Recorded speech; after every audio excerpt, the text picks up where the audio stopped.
Hello all, in this video a frame is defined and types of frames is learned. Now let's see this model of frame structure. It is a structure having the combination of beam, column and slabs to resist the lateral loads like in this direction and gravity loads, that is vertical loads. Their structures are usually used to overcome the large movements developing due to the applied loading in any direction. Coming to types of frames, they are mainly divided into two types. They are rigid frame structure and braced frame structure. Now, rigid frame structure, the word rigid means ability to resist the deformation.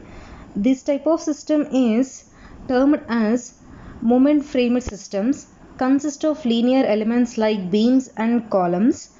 It is used in steel and reinforced concrete buildings, and this frame can resist both vertical and lateral loads by the bending of beams and columns. This type of frame system is further classified into fixed-ended rigid frame structure, pin-ended rigid frame structure. Look at the left figure, in which the supports are fixed, which can be considered as a fixed-ended rigid frame structure. Now, in another figure, in which the supports are hinged and pin-ended, which can be considered as a pin-ended rigid frame structure. Now, the second main classification is braced frame structure after the rigid frame structure. This type of frame is simple to analyze and construct. Braced frames are composed of beams and columns that are pin connected with bracing to resist the lateral loads. Many types of bracings can be used in construction. In the below figure, the examples of types of bracings are knee bracing, diagonal bracing, X bracing, K bracing, and using of shear walls. The braced frame system can be further classified as gabled frames and portal frames.